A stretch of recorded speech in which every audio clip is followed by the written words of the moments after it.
Hierdie is een van die lekkerste dele van 'n maandagooggend vir my. Om net bietjie rustig te word en die week kalm te begin.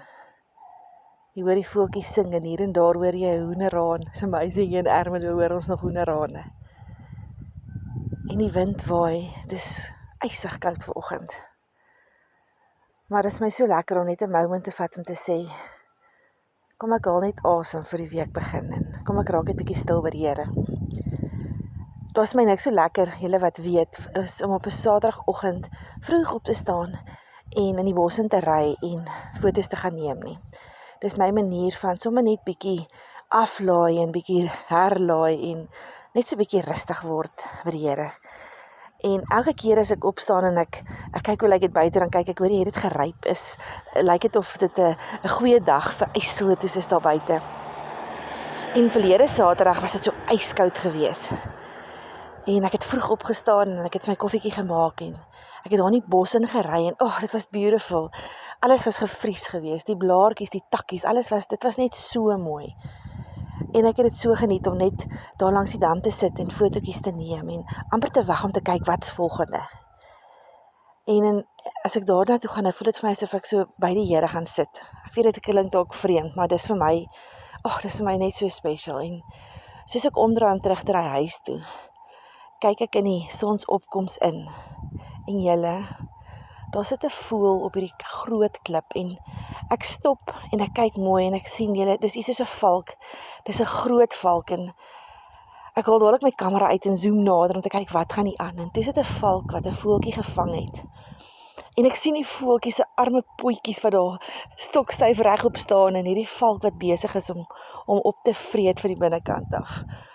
En dit was net so amazing om dit te sien. Ek het rondgekyk en gedink, ek wil net vir iemand sê wat is besig om te gebeur. Dit is net, dit was my net so amazing dat ek hierdie moment kan sien.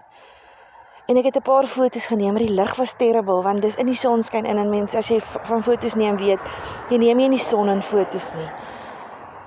En ek sit daar en ek sit net in om te moet dink, Here, gebeur hierdie nou regtig dat die Here my vanoggend bederf met hierdie prentjie voor my oë en ek neem foto's met my oë want my kamera kan dit nie reg kry nie.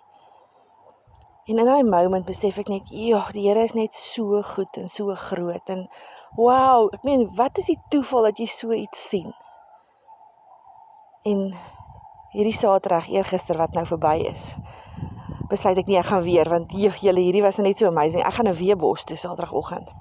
En ek ry daarin en ek het 'n verwagting en ek gaan stop sommer net daar waar daai klip was wat die valk opgesit het. En ek wag, en ek wag, en ek wag, en ek wag. En ek kyk vir die water en dan kort draai ek my kop om na die klip toe om te kyk, julle, is daai valk nie dalk weer hier vandag nie. En ek kyk weer vir die water en ek sien hoe waai die wind en kort dan is dit asof iets my sê, maak net seker daar's niks op daai klip nie. En daar was nooit iets op die klip nie. Want sien, dit was nie wat ek Saterdag moes gesien het nie. En terwyl ek daar sit en ek dink, Here, het Jouself verlede week so aan my kom wys hoe groot hy is. Dit was net 'n wow moment en nou is hy niks.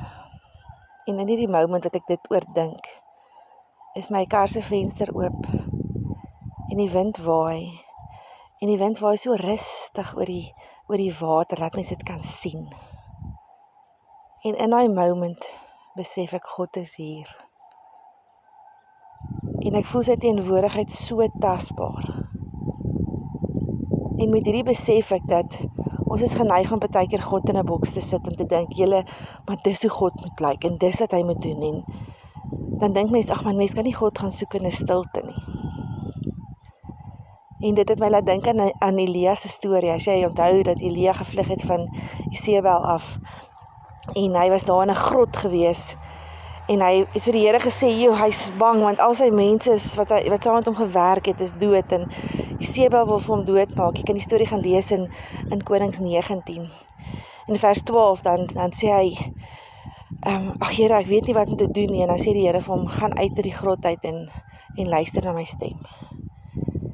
En daar was 'n vuur en daar was 'n aardbewing en daar was hierdie rukwinde en Elia kon net nie die Here hoor nie. En toe ewe skielik in 'n sagte koelte, in 'n rustige windjie en 'n sagte windjie, hoor jy die Here se stem. En ek dink dis iets wat ek Saterdag beleef het, is dat God homself kan openbaar in enige situasie.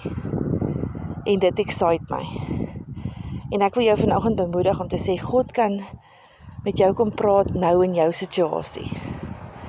Ek dink in hierdie tyd wat ons tans in is, en die vrese wat saam met coronavirus kom, en die hartseer van mense wat ons verloor, en mense wat siek is, en die bekommernis van wat as. Ek wil jou aanmoedig om die Here te soek in jou situasie, want hy is definitief daar. Die Here het ons nog nooit alleen gelos nie, maar ons soek hom partykeer in die verkeerde plekke. Partykeer is dit nodig om net om by hom stil te word en net te rus in hom en te erken dat hy God is. Ek bid dat jy 'n special week sal hê en dat jy God sal raak sien. Hy is oral, hy is oral en hy is so oneindig lief vir jou. Mag jy in hierdie week aan God vashou en hom raak sien. Ek hoop jy het 'n lekker dag hê.